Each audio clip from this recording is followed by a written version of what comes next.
আমি এখন JB central market, যার নিচে ট্রেনের প্ল্যাটফর্ম আছে। আর এটা হচ্ছে জহর বারু সিটি এসকের শপিং মল, যেটা জেবি সেন্ট্রালের সাথেই।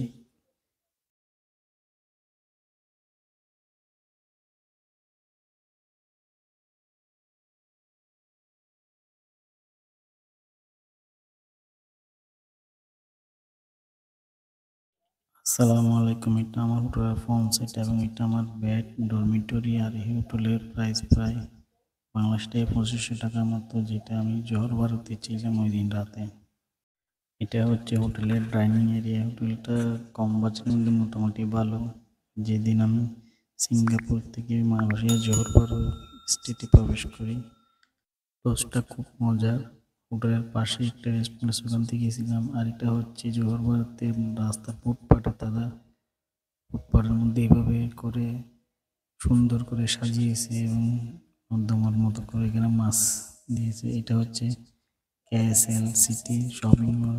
মলটা খুব সুন্দর এবং খুবই বিশাল। এটা একটি জোহর বারু ফেমাস শপিং মল।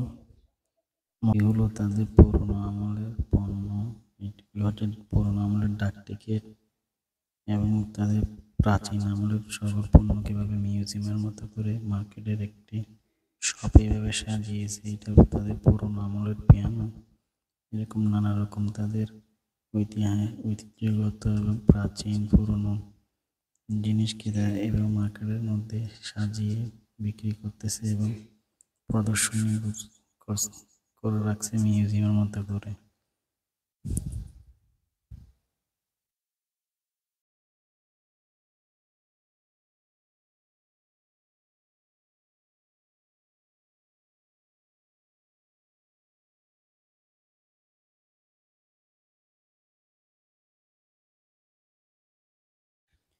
এবং আমি চলে আসছি মার্কেটের কিডস জোনে। এখানে বাচ্চাদের জন্য বিভিন্ন রকমের গেম আইটেম এবং ছোট ছোট বাচ্চাদের কিভাবে এখানে মা বাবারা দিকে তারা শপিং করার মতো ব্যবস্থা আছে।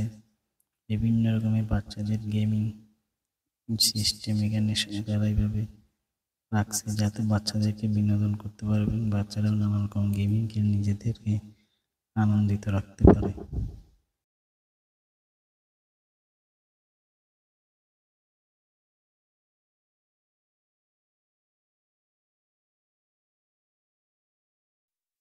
এটা জোহর বারু সিটি। শহরটা বেশিরভাগই জায়গায় পাহাড়ের মধ্যে করা। পাহাড়ি উঁচু নিচু জায়গাকে সমতল করে কেটে শহর বানানো হয়েছে সম্ভবত। সেই জন্য জোহর বারু সিটিটা অনেকটাই পাহাড়ের মধ্যেই অবস্থিত।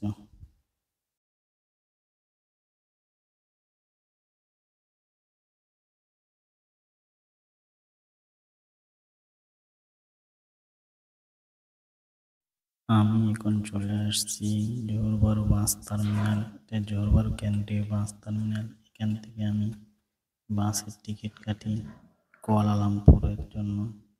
বাসের টিকিটের দাম পড়ছে এটা সম্ভবত 30 থেকে 35 রিঙ্গিত কুয়ালালামপুরের জন্য সন্ধ্যায় 6টায়। এটা হচ্ছে বোর্ডিং এরিয়া। এখানে টিকিট কাটার পরে বাসের জন্য সবাই প্যাসেঞ্জারকে বোর্ড করা হয়। আর এটা হচ্ছে বোর্ডিং গেট, এদিক দিয়ে বাস যায়। আর এটা আমাদের বাস। এই বাসে করে জোহর বারু থেকে কুয়ালালামপুর আসছি। এটা হচ্ছে কুয়ালালামপুর বাস টার্মিনাল। মালয়েশিয়া বাস টার্মিনালগুলো বেশ দেখতে অনেকটাই এয়ারপোর্টের মতোই, বিশাল বড় এবং অনেক সুন্দর। এটা হচ্ছে কুয়ালালামপুর কেন্দ্রীয় বাস টিভিএস বাস টার্মিনাল। বাস টার্মিনালটা অনেক বড় এবং অনেক সুন্দর দেখতে, অনেকটা এয়ারপোর্টের মতো। এদিকে হচ্ছে বাসের মধ্যে বুক করার সিঁড়ি। ওই দিক থেকে টিকিট কাটার পরে এদিক দিয়ে স্কেলেটারে করে বাসের জন্য বোর্ডিং করতে হয়। আর আমি এখন 3 তলার মধ্যেই আছি। এখানে এই বাস টার্মিনালের মধ্যে বিশাল মার্কেট সহ বাস টার্মিনালটা অনেক সুন্দর। আর এটা হচ্ছে পুত্রাজয়া এরিয়া, যেটা মালয়েশিয়ার প্রধানমন্ত্রীর বাসভবনের এরিয়া। এটা হচ্ছে পুত্রা মসজিদ। মসজিদটা অনেক সুন্দর।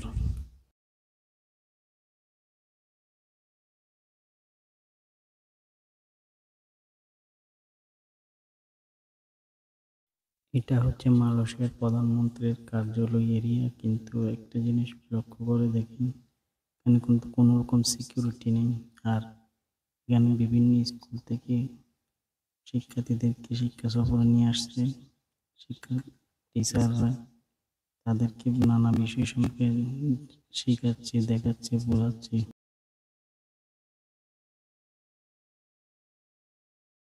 এটা হচ্ছে পুত্রা মসজিদ। মালয়েশিয়ার প্রধানমন্ত্রীর কার্যালয়ের পাশে এই মসজিদটা অবস্থিত।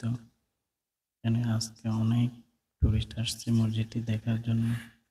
এদের বেশিরভাগই হচ্ছে চায়না থেকে আসা। তারা মসজিদটি সম্পর্কে জানতেছে এবং দেখতেছে। মসজিদের ভিতরের নির্মাণ শৈলীটা অসাধারণ। বিভিন্ন কারুকার্যে খচিত মসজিদটি দেখতে সুন্দর লাগে।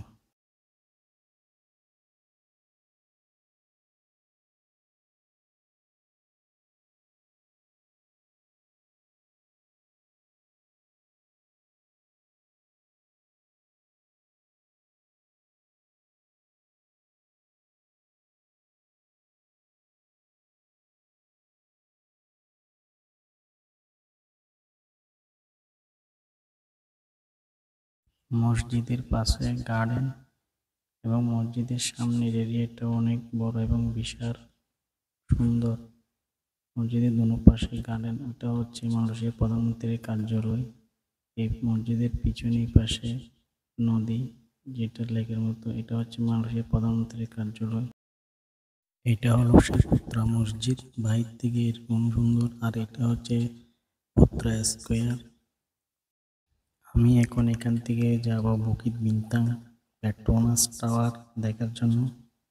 এখন আমি বুকিত বিন্তাং চলে আসছি। এটা পেট্রোনাস টাওয়ারের সামনে, যেটা মালয়েশিয়ার একটি আইকনিক জায়গা। আর পেট্রোনাস টাওয়ারটা হচ্ছে মালয়েশিয়ার একটি আইকনিক স্থাপত্য, যেটা মালয়েশিয়ার কুয়ালালামপুরে অবস্থিত। একটা টুরিস্ট এরিয়া। এখানে প্রচুর টুরিস্টের সমাগম ঘটে প্রতি বছর। আর এই টাওয়ারটা দেখার জন্য প্রতি বছর হাজার হাজার মানুষ এখানে আসে, ভিড় করে। এটার ফ্রি বাস, যেটা পেট্রোনাস টাওয়ারের সামনে থেকে ছাড়ে, এটাতে করে টুরিস্টরা এবং লোকাল মানুষরাও এই বাসে ব্যবহার করে। এটা না বুকিত বিন্তাংয়ের পেট্রোনাস টাওয়ারের চারপাশ দিয়ে বুকিত বিন্তাং শহরটা ঘুরে ঘুরে দেখায়। টুরিস্টদের জন্য ফ্রি এই বাসটা, গোকুল বাস, যেটা দিয়ে আপনি বুকিত বিন্তাংয়ে চারপাশ দিয়ে পেট্রোনাস টাওয়ারকে ঘুরে ঘুরে দেখতে পারবেন। অসাধারণ সুন্দর শহরটা দেখতে চমৎকার লাগে।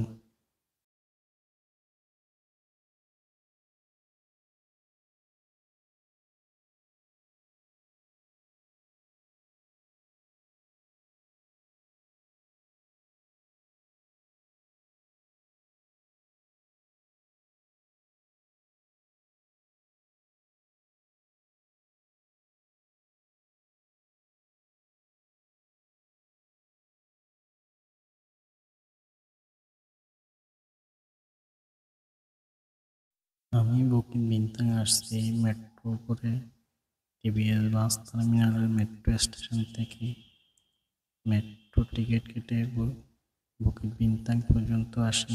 বুকিত বিন্তাং মেট্রো স্টেশন থেকে আপনার আন্ডারগ্রাউন্ড রোড দিয়ে পেট্রোনাস টুইন টাওয়ারে প্রবেশ করা যায়। আন্ডারগ্রাউন্ড রোডের সাথে লিঙ্ক রোড করা আছে মেট্রো স্টেশনের সাথে বুকিত বিন্তাং।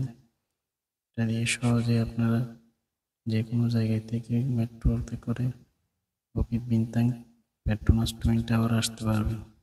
আর এখানে উঁচু উঁচু অসাধারণ বিল্ডিংগুলি দেখে মন মন মুগ্ধ হয়ে যায়। এত সুন্দর সুন্দর আর্কিটেক্ট ডিজাইনে বিল্ডিংগুলি নির্মাণ করা হয়েছে।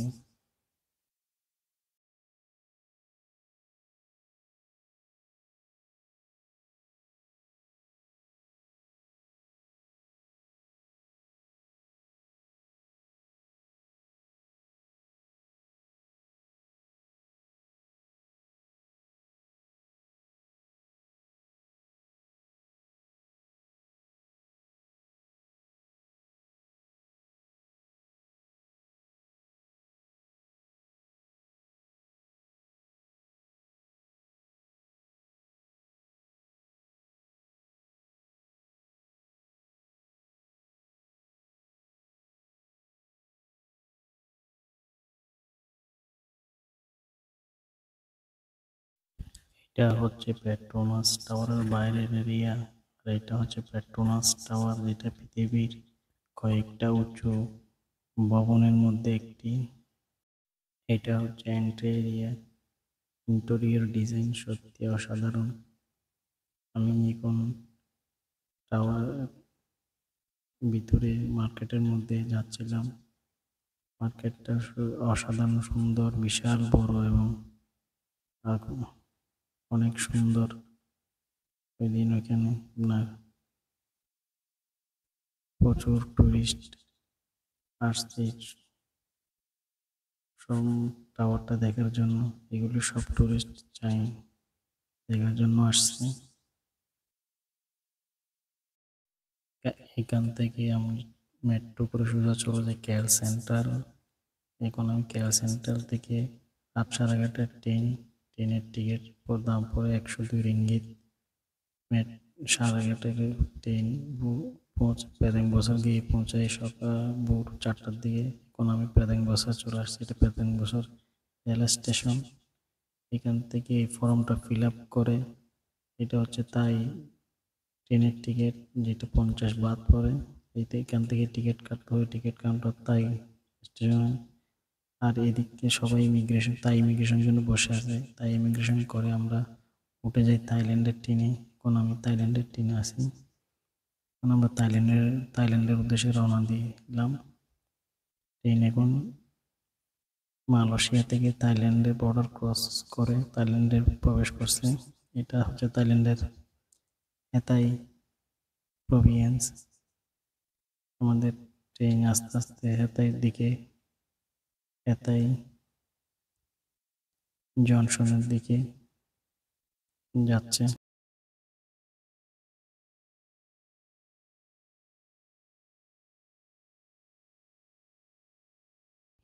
এটা থাইল্যান্ডের ট্রেন, নর্মাল একটা ট্রেন, অতটা হাইফাই না। যেটা আপনার মালয়েশিয়া প্রধান বছর থেকে ইমিগ্রেশন করে আপনার যাত্রী নিয়ে হেতাই জংশনের উদ্দেশ্যে রওনা দেয়। আমরা এখন হেতাই জংশনে ঢুকতেছি। এইটাই হচ্ছে হেতাই জংশন। এটা জংশন হলো, কিন্তু স্টেশনটা কিন্তু অনেক বড়, বিশাল বড়। আমরা এখন হেতাই জংশন চলে আসছি। এখান থেকে আমি চলে যাই আমার হোটেলে।